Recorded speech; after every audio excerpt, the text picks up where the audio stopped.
Bonsoir à toutes, bonsoir à tous, bienvenue dans cette édition du débrief. Le Maroc a célébré ce 6 novembre dernier le 49e anniversaire de la Marche verte. Et à cette occasion, Sa Majesté le roi Mohamed VI a adressé un discours à la nation dans lequel il est revenu sur la question de notre cause nationale, le Sahara marocain. Le souverain a insisté sur l'évolution en train nettement positive de la position marocaine et de sa réalité dans son Sahara, mentionnant 3 points. L'attachement de nos compatriotes du Sud à leur marocanité, la dynamique de développement que plus personne ne peut nier et enfin la reconnaissance internationale accrue. Mais en face, Sa Majesté le Roi dénonce l'autre configuration, celle des autres, celle dont le souverain dit qu'elle est déconnectée du monde réel, en ce sens qu'elle se nourrit des mythes du passé et s'accroche désespérément à des thèses périmées. Fin de citation de Sa Majesté, qui décrit donc dans le détail quelles sont ces différentes manières de considérer la chose pour cette partie-là. Sa Majesté le Roi conclut cette première partie de son discours par cette remarque.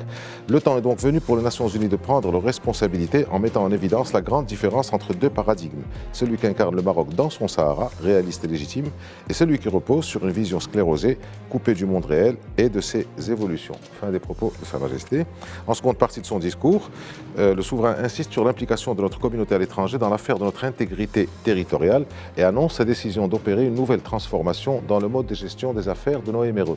Cette transformation s'appuie sur les deux piliers que sont le Conseil de la communauté marocaine à l'étranger, qu'il faut réformer en urgence dans les meilleurs délais, dit Sa Majesté, et la Fondation Mohammedia des Marocains résidant à l'étranger à créer, qui sera le bras opérationnel de la nouvelle politique publique et qui sera également en charge du mécanisme national de mobilisation des compétences des Marocains de l'étranger.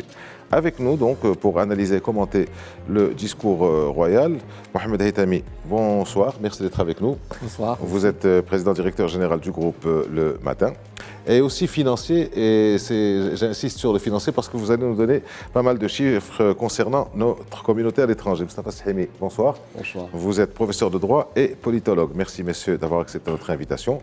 Je commence par vous, Mohamed Haytami. Alors il ressort de ce discours un sentiment de sérénité dans la fermeté, ou une forme de fermeté sereine, une cause nationale qui avance dans le bon sens et une partie considérable de la population à mieux prendre en compte la frange extérieure, c'est-à-dire les Marocains du monde. Votre impression générale sur le discours, même question pour vous après. C'est un discours qui vient juste après la visite du président français au Maroc et après le vote au niveau du Conseil de sécurité. Et donc, c'est une sorte de conclusion et de nouvelles feuilles de route, un bilan d'étape et une feuille de route pour l'avenir. Ce qui est demandé aussi par Sa Majesté, c'est de rester vigilant. Et il y a aussi une description de l'état actuel de ce dossier, des victoires successives, les reconnaissances qui se poursuivent. Et il y a un mot qui est revenu 2 fois, une phrase qui est revenue 2 fois dans le discours de Sa Majesté. La première, c'est que se dresse malheureusement une autre configuration déconnectée du monde réel. Et puis, Sa Majesté va dire dans un autre passage, une vision sclérosée, coupée du monde réel. On est face à une situation de déni des adversaires et c'est ce qui expliquera les différents motifs ou pseudo-motifs qui vont, par lesquels cette partie va essayer de se justifier. Bien sûr, Sa Majesté a aussi parlé des Marocains du monde. On parle aujourd'hui des Marocains du monde et de la nouvelle feuille de route pour exploiter toutes les possibilités et toutes les potentialités de cette communauté que probablement le Maroc n'a pas encore tiré tous les bénéfices de cette force de frappe que sont les Marocains du monde. Ils étaient 5 millions au dernier recensement. On attend les résultats du... On parle de 6 millions aujourd'hui. Maintenant, c'est à peu près 6 millions. À vous, Moustapha Sahimi, même question, impression générale sur le discours. Sans entrer dans le détail, on y entrera lors de cette émission. J'ai relevé ceci. La liaison faite entre la dynamique qu'il y a à propos de la question nationale, premier volet, et le deuxième volet, celui de la place et du rôle de notre communauté marocaine. C'est intéressant. Pourquoi ? Parce que c'est la même problématique, c'est-à-dire la mobilisation, l'implication et le volontarisme. Sur le premier volet, évidemment, le souverain a été de nouveau d'une grande fermeté, avec un cadrage, l'état du dossier tel qu'il se présente, mais aussi une perspective sur laquelle nous allons revenir. Donc c'était utile à l'occasion du 49e anniversaire de la Marche verte, une semaine après la fin de la visite du président Macron, etc. Et le vote de la résolution le 31 octobre, la 2753, que ces choses-là soient dites, réaffirmées par la plus haute autorité du royaume. Alors, Mohamed Haytami, vous parlez des différentes catégories dans votre première prise de parole, différentes catégories de ceux qui dénient, de ceux qui nient la réalité, de ceux qui sont coupés du monde, comme dit Sa Majesté, de ceux qui sont déconnectés. Quelles sont ces catégories? Comment vous pouvez expliquer le propos de Sa Majesté? Selon ma modeste compréhension ou perception ou analyse, il s'agit du voisin du Sud, du voisin de l'Est, pardon, et c'est les mêmes arguments qui sont à chaque fois soulevés quand ils sont en panne, comme l'avait dit c'est Omar Hilal. D'un côté, on parle du référendum alors qu'il est dépassé et qu'en même temps, le paradoxe ou la contradiction, c'est qu'on ne recense pas les populations qui sont séquestrées à Tindouf. Le deuxième point, c'est l'accès à l'Atlantique. Et là, je vois, Sa Majesté a répondu d'une manière totalement limpide, nous disons tout simplement que nous n'y sommes pas opposés. Et moi, j'y vois dans cette phrase une sorte de main tendue encore. Parce que Sa Majesté va dire par la suite que c'est bénéfique à l'ensemble des pays de la région, sans distinction. Et donc, c'est aussi une manière de dire que nous n'excluons personne et que les initiatives de Sa Majesté pour le désenclavement s'adressent aussi à tous les autres pays qui sont en train qui ont essayé de justifier ça par la suite. Si vous me permettez de vous couper une seconde, si Mohamed Haytami, la main tendue dont vous parlez, Sa Majesté a très souvent ces dernières années tendu la main directement à l'Algérie. C'était une adresse directe vers l'Algérie. Là, j'ai l'impression, je parle sous votre contrôle, j'ai l'impression que c'est prendre à témoin le monde. Nous, on n'est pas contre l'accès à l'Atlantique, ce qu'on peut faire, donc il ne s'adresse pas directement à l'Algérie, mais au monde. Voilà ce qu'on peut faire. En fait, Sa Majesté va démonter tous les arguments. Soit qu'ils sont déconnectés de la réalité, soit qu'ils vont utiliser des arguments fallacieux, soit des motifs sur lesquels on a déjà répondu. En fait, c'est une déconstruction du narratif des adversaires de la cause nationale. Et puis, il y a deux autres choses.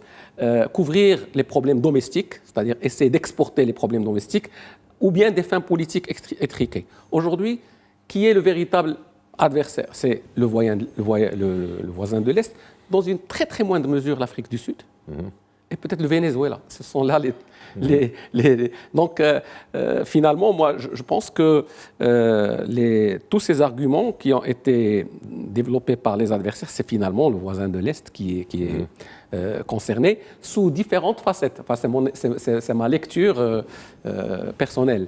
Peut-être, Hemi pourra dire, peut-être compléter ou... Alors, si vous voulez commenter ça? Oui, je vais prolonger ce que vous avez dit. J'ai relevé d'abord que le souverain n'a pas cité une seule fois l'Algérie. Donc, il ne s'adresse pas en particulier à ce pays, mais donc, formellement, le pays voisin n'est pas désigné. Le souverain nous a offert une grille de lecture, une sorte de typologie des positions des uns et des autres sur la question nationale. Première posture, c'est les mêmes... il a dénoncé le fait qu'il y avait une configuration qui était surréaliste, qui n'était pas recevable, qui est d'ailleurs reprise par la communauté internationale. On le voit à travers les résolutions du Conseil de sécurité, je n'y reviens pas. Et ceux-là même qui demandent donc le respect de la légalité internationale sont les mêmes, je cite, qui refusent le recensement à Tindouf. Voilà qui est important. C'est-à-dire ils veulent un référendum sous prétexte de respect de la légalité internationale, je vais y revenir, mais en même temps ils refusent le recensement. Pourquoi? D'abord le référendum. Le référendum est une procédure qui a été abandonnée par le Conseil de sécurité en 2006. Sur quelle base? Sur la base des travaux de l'ancien émissaire personnel, Peter van Walsum, qui avait fait un constat auprès du Conseil de sécurité, puis publiquement dans une conférence, vous le savez, qui avait dit c'est pas praticable, c'est pas réalisable, voilà, c'est pas praticable, donc il faut passer à autre chose. il faut rappeler à nos téléspectateurs pourquoi ce n'est pas praticable. Parce que le problème qui s'est posé, fondamentalement, c'était le blocage, c'était l'identification des électeurs potentiels. Il y avait donc une commission mixte qui avait été installée sous la supervision de l'ONU pour l'identification. Et le problème s'est posé à propos du travail de SAP qui a été fait du côté du mouvement séparatiste avec la complicité d'une responsable des Nations Unies, qui d'ailleurs a été sanctionnée, il faut le dire. C'est-à-dire qu'elle a piraté un fichier donc, de la MINURSO pour le donner donc, au mouvement séparatiste. C'est connu. C'est confirmé, ça? Ah oui, c'est un fait qui est connu. C'est un fait public? Ah oui, c'est un fait public. Elle a été sanctionnée. Le Maroc a protesté, et je tiens ça de la meilleure source, a protesté, l'a saisi le secrétaire général, et il y a eu d'ailleurs des sanctions. Donc c'est pour dire. Alors le problème, c'est qu'on est arrivé à une situation particulière, 130 000 électeurs, mais il y en avait, c'était gonflé évidemment, et on a eu des situations paradoxales où le père était recensé comme électeur et pas le fils. Deuxième élément, pour ce qui est du refus de faire le recensement. On ne peut pas se prévaloir de principes démocratiques et en même temps, et réclamer le référendum, et en même temps refuser le recensement de populations qui sont... C'est contradictoire, ce que disait tout à fait, qui sont sans statut. Il faut rappeler que les réfugiés ont un statut diplomatique. Alors, non, je finis sur mes points. Deuxième cas dans cette typologie que j'ai évoquée, il souvent dit qu'il y a d'autres, deuxième position, d'autres qui font montre de convoitise pour un accès atlantique et qui instrumentalisent la question du Sahara. Premier point, le Maroc est ouvert à l'ouverture sur l'Atlantique, notamment l'initiative royale d'accès des 4 pays sahéliens donc à la façade atlantique.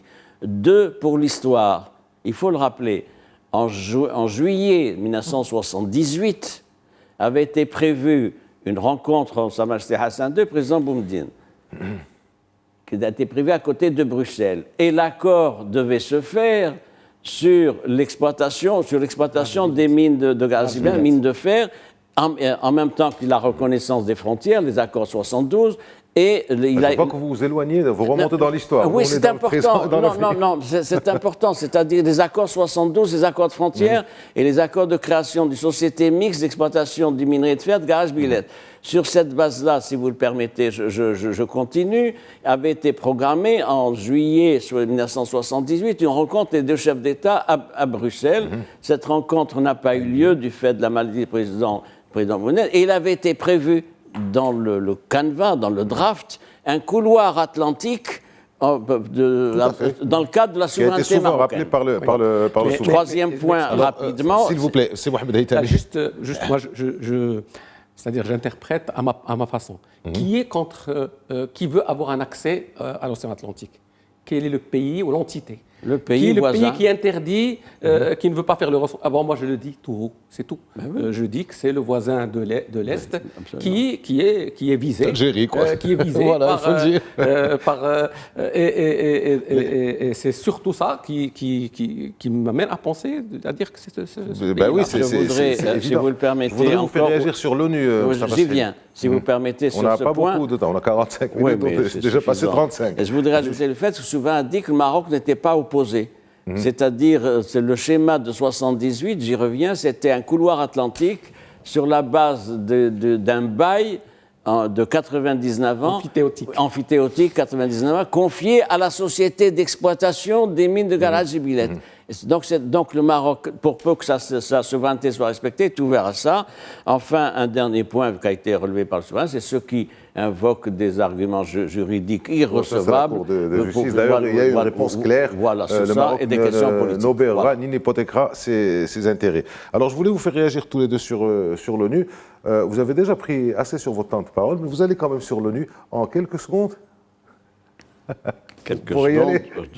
Ça va être compliqué. En fait, Sa Majesté parle du dossier qui avance, de cette adhésion internationale à la proposition marocaine, dont Sa Majesté avait déjà parlé lors de l'ouverture du Parlement. Mais Sa Majesté exhorte maintenant l'ONU à y aller, pour prendre la métaphore à la Coubertin, plus haut, plus vite, plus fort. prenez vos responsabilités et allez-y. Alors, ça tient d'un constat qui est celui de notre diplomatie et de la vision du souverain. On ne peut pas continuer d'année en année à se retrouver au Conseil de sécurité en mois d'octobre, puis une session en avril de briefing sans que le dossier avance. Il faut que ce dossier avance, c'est-à-dire qu'il faut qu'il soit finalisé. Il faut bien préciser que le souci du Maroc, c'est de réactiver le processus de négociation, mais pas simplement pour le réactiver. C'est un processus de négociation qui doit s'insérer dans la recherche d'un règlement politique négocié donc sur la base de la souveraineté marocaine et comme référentiel évidemment de principe, l'initiative marocaine. C'est une situation qui ne peut pas durer. D'abord, il faut le dire, c'est une charge pour l'ONU. La MINURSO coûte 70 millions de dollars par an. Donc ça, c'est à revoir. Deuxième point, il y a les avancées et la capitalisation des avancées du Maroc depuis ces dernières années. Vous savez, les données n'étaient pas les mêmes il y a 10 ans, par exemple, ni il y a 20 ans. Et donc, aujourd'hui, en 2024, nous avons une situation particulière, illustrée par quoi ? Plus de 112 pays qui soutiennent le projet d'initiative marocaine et sa marocanité, dont des grandes puissances, excusez du peu, les États-Unis, la France, le soutien du Royaume-Uni, le soutien de l'Espagne. Donc ça, c'est le premier point. Deuxième point, il y a la responsabilité de l'ONU, mais je voudrais ajouter, si vous le permettez, aussi, ça interpelle l'Union africaine. L'Union africaine aussi doit prendre ses responsabilités. Mais elle les a prises, Mustafa Sahimi. Non, je continue. La résolution. Je vais m'en expliquer. 693. C'est la 693, voilà. La résolution de juillet 2018, où le sommet africain en Mauritanie. Non, je voudrais finir ça, si vous permettez, vous allez voir pourquoi. Et donc, c'est important, il y a un seul cadre de règlement, c'est les Nations Unies. Deuxième point, pourquoi je fais référence à l'UA, il faudra bien que l'UA tire les conclusions de cela et prononcer la suspension de la RASD. Ça, c'est une mesure concrète. Pas l'exclusion, parce que la charte de l'UA ne prévoit pas les procédures d'exclusion. Mais la suspension, 10 secondes, comme ça a été fait pour un certain nombre de pays. Il y a 4 pays aujourd'hui qui ont été suspendus. L'Union africaine a pris sa position et n'est pas concernée par ce dossier. D'ailleurs, notre diplomatie le dit à l'envi et le répète. Et il y a eu cette résolution 693. Si vous permettez, c'est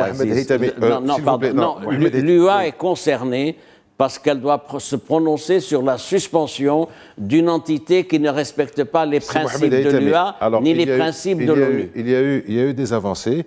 Donc, depuis 3 mois, la reconnaissance spectaculaire, il faut le dire, française.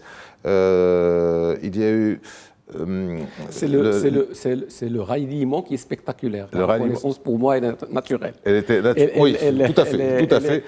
Totalement autant pour moi, vous avez parfaitement raison. Et puis la visite d'État effectuée par le président de la République française ici au Maroc, cette résolution 2756 qui est un frémissement positif, le rapport d'Amistoura dont on a dit beaucoup de choses, à part cette idée saugrenue de partition. Le reste était intéressant parce qu'il dit, de mémoire, il est temps de considérer la proposition marocaine. Et puis, la réélection de Donald Trump cette semaine, celui-là même qui avait reconnu la marocanité en 2020. Moi, ce que je voudrais, c'est-à-dire la réaction que je voudrais faire, c'est que vous avez les Nations Unies et vous avez des résolutions qui sont répétées chaque année. Primo, problème entre le Maroc et l'Algérie, je le cite. Elle est citée 5 fois. Deuxième, point, c'est les tables rondes. Et chaque année, on répète la même chose. Et vous avez un pays, le Maroc, qui respecte et qui tient ses engagements et qui se dit prêt et qui coopère. Et vous avez un pays qui fait fi de tout ça et qui est récalcitrant. Et le terme à utiliser, c'est excédé. C'est la communauté internationale, elle est excédée. Et je crois que dans le discours de Sa Majesté, c'est le moment de cueillir. C'est-à-dire, on est arrivé à la situation où officiellement, Sa Majesté demande à l'ONU de prendre ses responsabilités. Face à, disons, c'est comme si vous êtes en procès avec quelqu'un, vous avez raison, et ce quelqu'un fait durer la procédure. Il utilise tous les moyens dilatoires possibles et imaginables pour faire durer et ne jamais terminer le procès. Il faut bien que ce processus se termine. Et il y a la comparaison entre deux paradigmes. Et on avait dit, je crois dans une autre émission, c'est qu'on se dirige vers cette situation où tout est clair. Les provinces du Sud sont sur leur chemin, tous les témoignages sont là et tout est pratiquement irréversible. Il s'agit maintenant de sonner le Toscan, de dire bon, fini, le jeu est terminé. Soit qu'on va trouver une solution consensuelle, soit qu'on va procéder, on va aller de l'avant. C'est un peu de toute manière, nous, on fait ce qu'il y a à faire. Alors, je reste avec vous, Mohamed Haytami. Je passe au deuxième sujet, juste après avec vous, si vous voulez bien, Mustafa Shahimi. Sa Majesté a longuement expliqué sa vision sur la gestion future de la communauté marocaine à l'étranger. Ce n'est pas la première fois que Sa Majesté évoque ce sujet, mais là, il a été beaucoup plus précis avec une demande de diligence. Allez-y, voilà. Donc il y a un organisme constitutionnel, il y a un organisme stratégique qui reste à créer. Comment vous avez pris cette partie de dossier? En fait, comment vous pourriez expliquer ça ou commenter ça? Primo, les Marocains du monde sont une frange, même quantitativement importante de la population du Maroc. Secondo, toutes les études qui ont été faites par l'OCDE et par les différents organismes internationaux expliquent que une diaspora comme la diaspora marocaine, les diasporas en général, apportent des avantages importants au pays d'origine. Déjà, le savoir-faire et la compétence, les transferts qui sont une forme de solidarité et les investissements. 3 blocs. Et ce qui caractérise quand même cette diaspora marocaine, c'est qu'elle est attachée à son pays, Sa Majesté l'a rappelé, qu'elle n'a jamais renié ses origines, qu'il y a énormément de liens qui la rattachent à son pays. Et il faut dire aussi que les diasporas marocaines ont évolué. On est à plusieurs générations. La génération de la France, la génération de l'Espagne et de la Belgique et de la Hollande. Le nouveau pays de migration, la génération d'Italie, les pays arabes et l'Amérique du Nord. Et donc, il fallait bien que l'on puisse adapter le dispositif qui existe aujourd'hui à cette nouvelle à ce mindset de notre diaspora. D'ailleurs, quand vous regardez les derniers gouvernements, dans tous les gouvernements, vous avez toujours 3-4 ministres qui viennent de nos Marocains qui sont basés à l'étranger. Donc voilà un peu l'importance de cette population qui apporte une véritable valeur ajoutée, puisqu'aujourd'hui vous allez trouver les Marocains qui sont dans des positions très importantes dans les États même et dans les grandes entreprises. Si on devait nous donner 10 noms de Marocains comme ça, et le phénomène aussi, nous avons aussi un phénomène très important de retour. C'est-à-dire vous avez pas mal de Marocains qui viennent s'installer ici ou qui viennent investir. J'ai les chiffres, je vous les donnerai quand vous... Alors, juste après, on va laisser Mustafa Shahimi déjà réagir sur ça. Quand je dis que Sa Majesté a longuement expliqué sa vision sur la gestion future de la communauté, on en parlait hors antenne, ce n'est pas la première fois qu'il le dit, mais maintenant, il va falloir y aller. D'abord, l'état des dossiers, vous faites bien de le rappeler. Je voudrais indiquer que voici plus de 2 ans, dans son discours du 20 août 2022, le souverain avait déjà posé en termes forts 2 grands dossiers, celui du Code de la famille, on n'en parle pas, et celui de la réforme du statut de la communauté marocaine. Qu'est-ce qu'avait dit à cette occasion le souverain? Il avait posé un certain nombre de questions interpellatives, s'adressant donc au gouvernement. Qu'a-t-on fait pour renforcer le sentiment patriotique? Quel est le cadre législatif et des politiques publiques mis sur pied pour tenir compte des spécificités? 3e interrogation, les problèmes de procédure administrative de simplification. 4e interrogation, la nature, la portée de l'encadrement religieux et éducatif nécessaire. 5e question, l'aide au projet d'investissement. Voilà donc, et il avait appelé de ses voeux un encadrement nécessaire en disant, je cite, il faut reconsidérer le modèle de gouvernance. Donc voilà le constat fait par le souverain il y a 2 ans et 2 mois. Qu'est-ce qui a été fait depuis 2 ans? On ne peut pas dire que les choses avancent, et beaucoup avancé dans ce domaine. Alors, après ce discours royal, il y a une commission interministérielle au niveau du chef du gouvernement. Elle existe, qui s'est réunie le 30 août, 10 jours après. Et puis, il y a eu, nous a-t-on dit, moi j'ai suivi ce dossier, des commissions interministérielles par thème. Il y a 5 ou 6 thèmes qui ont été tenus. Mais le dossier n'a pas avancé. Le dossier n'a pas avancé, si bien qu'on a une situation préoccupante. Le CCME, il faut en parler, il a été créé en décembre 2007.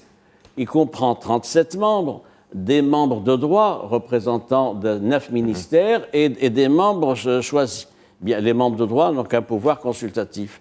Quel est le travail du CCME? C'est une question qu'il faut poser. J'ajoute que le renouvellement n'a pas eu lieu. Les membres ont un mandat de 4 ans. Alors, certains sont partis d'ailleurs, ils ont démissionné pour des raisons de gouvernance interne au CCME, tout le monde le sait, et d'autres sont en place. Et on a continué depuis 2007, c'est-à-dire depuis 17 ans, donc à gérer cette institution-là de manière problématique. Le souci du souverain maintenant, c'est que les choses doivent être faites et c'est une interpellation, une orientation en direction du gouvernement. Ça se traduit par quoi? Ça se traduit par le fait qu'il faut appliquer la Constitution. La Constitution fait de l'organisation de notre communauté marocaine à l'étranger une instance constitutionnelle. C'est prévu dans les articles 16, 17 et 18 de la Constitution. Le souverain a annoncé des mesures, la restructuration du CCME. On nous dit qu'il y a une loi, mais elle est dans les tiroirs, elle n'a pas beaucoup avancé, elle n'a pas été adoptée en Conseil de gouvernement, elle n'a pas été déposée au Parlement, etc. Donc il y a une loi. C'est une forme de gouvernance lente, j'allais dire paresseuse, comme d'ailleurs dans beaucoup d'autres domaines, c'est un autre débat. Je ne dirais pas paresseuse, on peut retenir le lente. Lente, voilà. Je vous l'accorde. Et donc le souverain a proposé qu'il y ait un organe ad hoc, donc qui soit opérationnel, qu'il a baptisé Fondation Mohammedia DMRE. Ça sera une nouvelle agence publique. Alors on y arrivera. Voilà. On y arrivera pour essayer de commenter ou d'analyser de quel sera l'objectif de cette fondation et comment elle devrait fonctionner. Mohamed Haytami, les chiffres maintenant. Bon, les chiffres, peut-être vous donnez aussi le constat, parce que Sa Majesté a fait quand même un constat. D'abord, Sa Majesté a parlé de restructuration. Et quand on parle en termes de financier de restructuration, ça veut dire de rebâtir de fond en comble une organisation donnée, prévenir le chevauchement des différentes attributions, l'éparpillement des intervenants, l'adaptation aux nouveaux besoins de cette communauté. Et en matière de composition, Sa Majesté a parlé que cette force de proposition doit refléter la représentation des différentes composantes de la communauté. Ça veut dire aussi ceux qui vont gérer ce conseil. Ça veut dire qu'en creux, ça n'existe pas, donc ça fait partie des défaillances. J'imagine que la représentativité de cette communauté dynamique, de cette communauté qui est pleine de compétences, de savoir-faire, ne se reflétait pas dans la composition du conseil tel qu'il est aujourd'hui. Donc c'est un peu la mutation, en fait, la mutation oui, de notre communauté à l'extérieur. Oui. Et en plus de ça, il y a aussi beaucoup de recommandations qui sont venues dans le discours de Sa Majesté. La coordination, une stratégie nationale pour d'abord amener les compétences et pour favoriser les investissements. Sa Majesté a donné un chiffre. Les investissements 10%. Sur les rapatriements et sur les moins de 10%. Donc de l'investissement privé. Les investissements de la communauté marocaine à l'étranger. Non, les 10% de l'investissement privé, bien entendu, parce que ce sont des privés. Public. Non, mais quand vous avez une communauté, je vais donner le chiffre quand même, l'année dernière, c'était 115 milliards de dirhams, plus que l'automobile, parce que l'automobile, c'était 140 milliards, mais l'automobile, il y a 30 milliards d'importations. Tout à fait. Pour exporter une voiture, il faut acheter. En net, les transferts de la diaspora marocaine sont les premiers de loin. C'est-à-dire qu'ils ont tout simplement doublé depuis la période juste avant le Covid, c'est-à-dire 2019. En 2020, ils étaient à 50 milliards. Voilà. Ils se passent à 73, à 82, à 86, à 92. Et maintenant, on parle c'est-à-dire 115 l'année dernière. Voilà un petit peu le topo. Donc, la mobilisation des compétences, donc pour que le Maroc puisse en profiter, les porteurs d'initiatives, donc l'investissement, et aussi il y a un souci qui a été rappelé par Sissaimi, la numérisation, la simplification des procédures administratives et judiciaires. C'est un problème que les Marocains installés à l'étranger vivent. Donc, favoriser, leur permettre d'investir, s'occuper des compétences qui souhaitaient rentrer au Maroc et leur faciliter la vie. Et donc, l'institution Mohammedia, vous l'avez si bien dit, quand Sa Majesté décide de nommer une institution, donner son nom. Voilà. Ça veut dire qu'elle jouit d'une très haute sollicitude et que les attentes de Sa Majesté... Et lui sera rattaché automatiquement. Automatiquement. Et donc, c'est une force de proposition, c'est une force de réflexion. Et surtout, elle est aussi, si on peut dire, une sorte de think tank pour la partie opérationnelle qui est le conseil de la communauté. Et elles doivent travailler de concert. Une, elle exécute et l'autre, elle a la vision. Voilà, c'est un petit peu la compréhension que j'ai de cette... C'est pour ça, d'où l'insistance en début d'émission sur le caractère économique et financier d'El Kassi Mohamed, parce que justement, il y a ce côté-là économique qui est important. Il reste le plan juridique. Vous êtes juriste, Moussafa Sahimi, donc nous avons des organismes qui vont travailler pour le présent et pour l'avenir. Dont une va être rattachée directement à Sa Majesté, elle emporte le nom, ça donne un gage sur son efficacité. Mais qu'est-ce qui va changer juridiquement et institutionnellement, sachant que notre communauté à l'extérieur va être gérée, si j'ose dire, avec des guillemets, par deux organismes, l'un constitutionnel, donc CCME, et l'autre qui n'est pas constitutionnel mais qui est stratégique, qui est la Fondation Mohammedia. Comment, d'après vous, qu'est-ce qui va changer sur le plan juridique institutionnel, sachant que nous regardons vers l'avenir? Vous l'avez dit, il y a donc la mise sur pied de deux institutions. La réforme profonde du CCME et d'un côté, et de l'autre, donc la nouvelle agence, la Fondation donc Mohammedia des MRE. Pour ce qui est du CCME, évidemment, il faut revoir la composition de 2007 sur des bases d'ouverture, d'élargissement, de prospection de nouvelles compétences, etc. Donc c'est devenu, le CCME avait besoin d'un sérieux toilettage, compte tenu de sa situation depuis 17 ans. Donc c'est important qu'il y ait une identification de notre communauté sur des bases de représentativité équitable. J'ajoute un autre point, pour ce qui est de la question institutionnelle et juridique. Il y a un dossier qui est sur la table depuis des années. Le souverain en avait parlé voici 11 ans, dans le discours de la Marche verte de novembre 2013, où il avait instamment insisté sur le fait que la communauté marocaine devait avoir une représentation institutionnelle. Ça pose quel problème ? Ça pose le problème qu'ils sont électeurs et éligibles, mais à condition de s'inscrire sur les listes nationales, listes locales, régionales et nationales. En revanche, il n'y a aucune représentation de cette communauté de 5,6 millions de personnes au niveau de la représentation parlementaire. C'est une situation qui est injustifiable. Alors, les arguments étaient donnés. On avait fait une première expérience, vous vous souvenez, dans le Parlement de 84 avec 4 députés. Ça n'avait pas donné de résultats probants, ça n'a pas été repris. Il y a un problème institutionnel et politique qui est posé, c'est-à-dire la juste représentation de cette communauté dans les institutions constitutionnelles, en l'occurrence le Parlement. 5,6 millions de personnes, si on applique un paramètre, c'est un septième pratiquement 15% de la population. Eh oui, c'est 15%. Voilà. Nous avons un Parlement de 515 membres. C'est 15% de la population, oui. C'est un tiers du budget national. Oui, tout à fait. Nous avons 515 parlementaires, 395 pour ce qui est de la Chambre des représentants et 120 à la Chambre des conseillers. Légitimement, il devrait y avoir au moins une cinquantaine de parlementaires représentant donc cette communauté. Ça n'est pas réglé, c'est une question politique. J'ajoute que tous les partis politiques, quand ils font des campagnes dehors auprès de notre communauté, disent oui, il faut faire tout ça, etc. Mais quand ils sont au gouvernement, les choses n'avancent pas. C'est une question qui est réglée en droit comparé. C'est réglé, tenez-vous bien, en Algérie, où il y a des représentants des émigrés algériens, en Tunisie, en Espagne, au Portugal, et en France et ailleurs. Il y a au moins 17 pays... Ça devait être fait pour les élections dernières. Oui, il y a au moins 17 pays, suivant une étude d'ailleurs qui avait été commandée par le CCME, où il y a une représentation de cette communauté des Marocains à l'étranger. Ça n'avance pas, pourquoi? Et ça, c'est un dossier qui doit être réglé.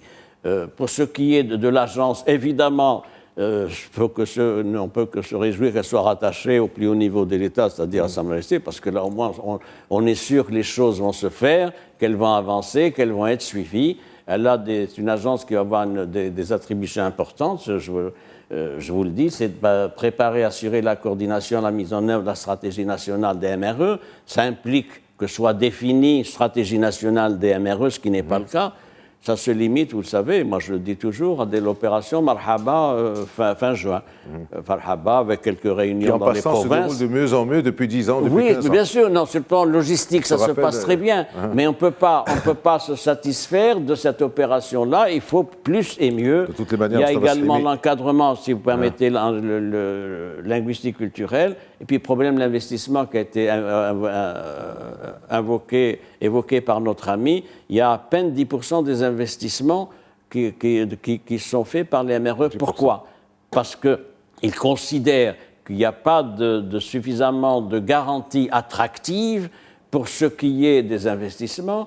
Les banques, Sa Majesté d'ailleurs avait invité les banques à mettre sur pied de nouveaux produits adaptés. Ce travail a été fait partiellement, ça n'a pas beaucoup avancé. Ça a été fait par il y a là un capital dormant qui est mobilisable pour peu qu'il y ait des conditions sur le marché local. Alors, il y a un document qui est très intéressant, qu'il faudrait peut-être relire. Ce document, donc, ce rapport fruit de l'autosaisine du CESE, les liens générationnels des Marocains du monde avec le Royaume, qui remonte à novembre 2022, avec énormément de données. Parmi ces données, c'est qu'il y a de nouveaux pays d'immigration. Alors, jusqu'à la fin du siècle dernier, c'était donc les pays traditionnels, globalement, les pays traditionnels donc en Europe, Espagne, Italie, France, Benelux, etc.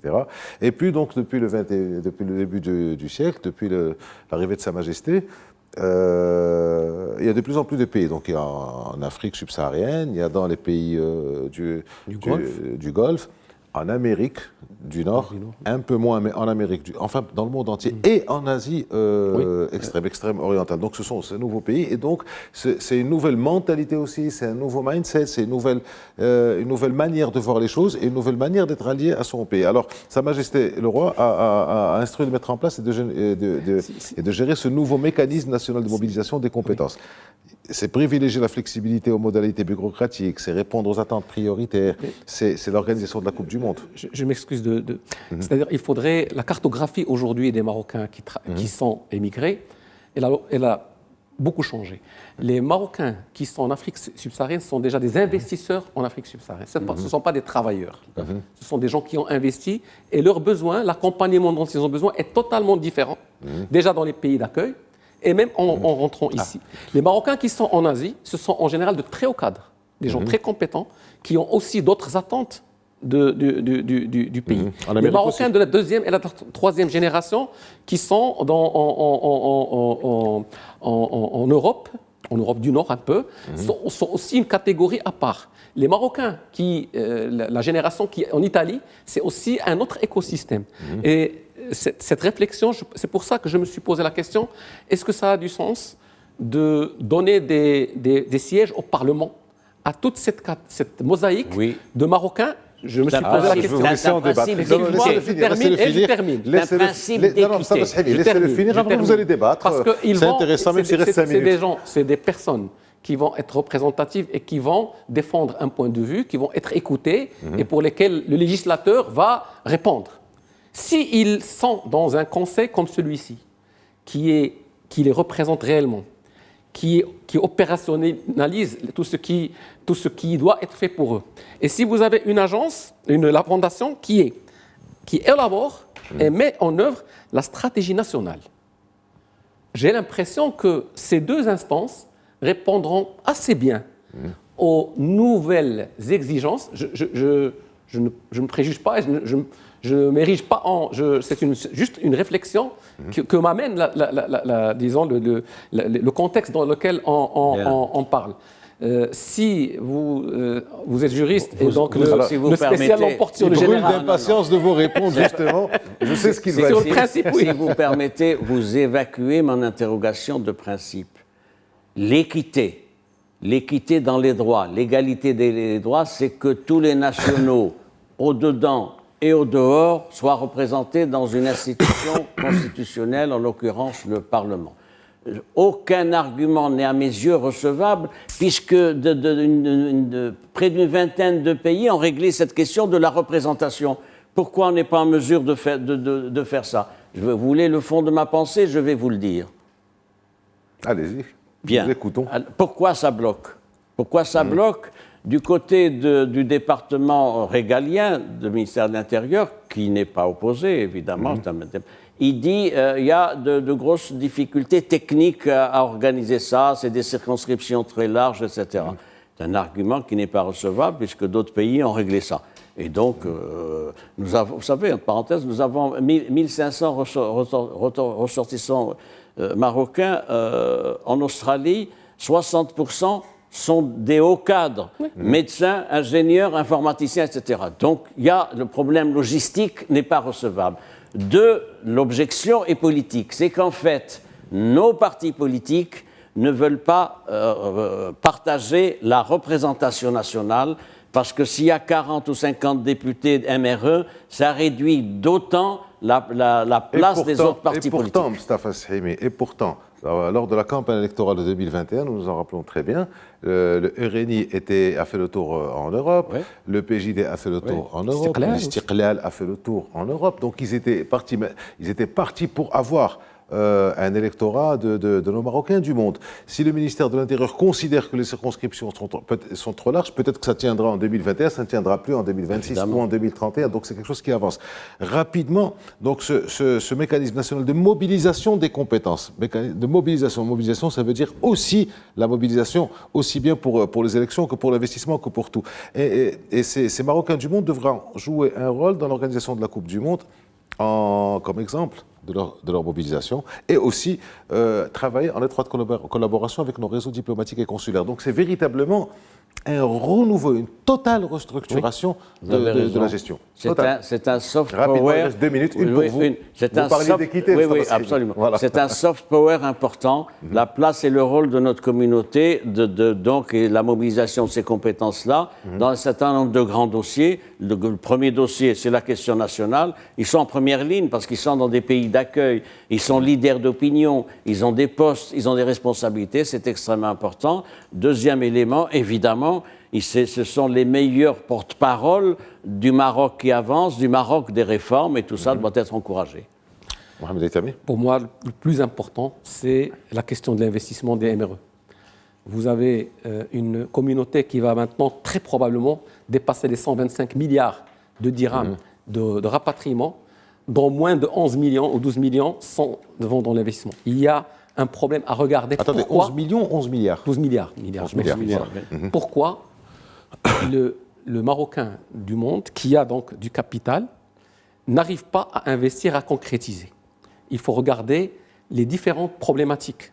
Primo, quand on est investisseur et qu'on vient de l'étranger, il y a un autre écosystème, il faut le comprendre, il faut faciliter, il faut rendre l'investissement facile, il faut éliminer tous les obstacles, il faut regarder les questions de pouvoir et c'est-à-dire en général, parfois, cet investisseur va déléguer, va nommer quelqu'un pour gérer son affaire ici.